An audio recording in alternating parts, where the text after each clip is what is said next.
dimineața! Dimineața, acum îl tundem pe nenea Iarbă, sau nu știu cum să-i spunem. Păi de ce îl tunzi? Păi deja i-a crescut mare părul. Așa, îl luăm așa ca pe o foarfecă și ridicăm. Vrei să-l îndrepti?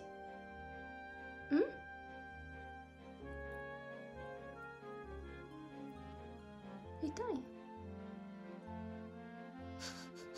I-ai tăiat vârfurile?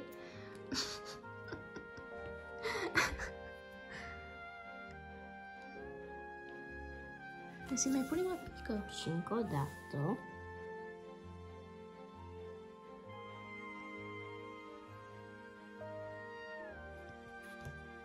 Așa. Aveți grijă la degete.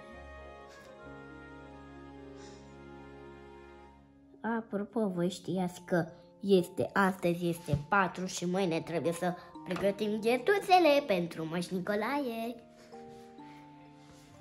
Dar hai să revenim la treaba noastră. Și Anneli s-a trezit de dimineață și a continuat desenul, tabloul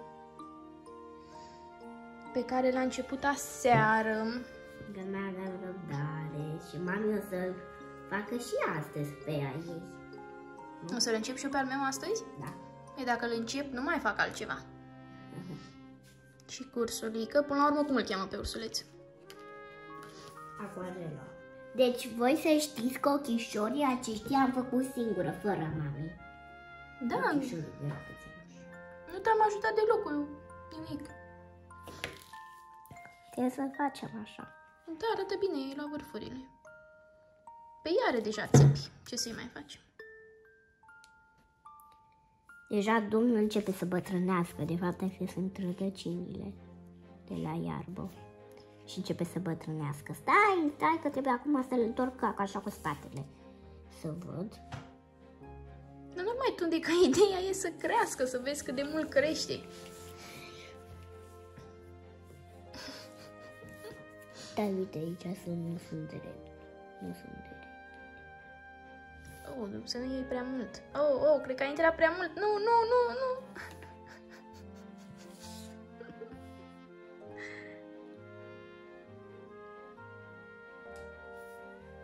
Am și o plantă, lasă-mă, că știu ce fac. Nu e plantă. Da, e plantă dacă crește iarbă din cap. Mutulică? Motulică, da, clar, motulică. Sau domnul iarbă, cum ai spus? Domnul iarbă. Strâng eu. Așa, deci în fiecare duminică veniți la salon, da? Că vă crește iarbă mare în cap. Și acum ce faci? Strângi? Acum strâng părul călient. La revedere! Vă place mai mult cum era sau cum ești acum tuns? Ție cum îți plăcea? Așa lung sau tuns? Nu știu ce să zic. Îmi place și așa tuns, că e tot la nivel. Da. Nu știu. M-ai luat prin surprindere. Nu așteptam să-l tunzi. Acum. El mai trebuie să mai crească. Știi? O să crească mai mare. Păi l-am dus așa mai fain, că are o întâlnire mâine. Știi voi la ce întâlnire mă refer? Mâine este 5 și trebuie să vorbească cu Moș Nicolae. Crezi că o să se întâlnească cu Moș Nicolae?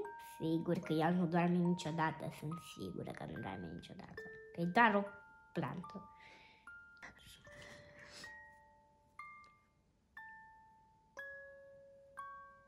Aproape. Gata, am luat. Stai să văd dacă nu e ceva mai mic. Ce zi e? 4. 4 decembrie. Și gata. Uite, un smart. Așa. Mai departe mai avem? Da. Unde? Pe 4. Uite la aici. Să vedem ce e. Clubul lui Mickey Mouse. Mickey. Super. Abia aștept să o citesc. Am primit odată, tot cu Mickey, în anul trecut, în advent calendar, dar că era puțin de creepy, nu era de Crăciun. Nu știu ce e, parcă e ceva pătrat. Oh! Un glob brioșă și încă unul care este din plastic. Ăsta e puțin stricat. Ce s-a întâmplat? Încar globurile. Oh.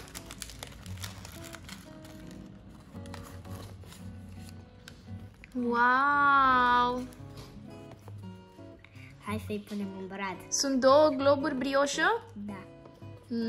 Și o să le iau la mine în cameră. Yummy, yummy! Le pui la tine în cameră? Da. Aici vrei să-l pui? Da. Și cealaltă brioșă o să o pun la mine în cameră. Arată super! Cu trenulețul. Bum, bum, vă iau la Hogwarts. Bum, bum.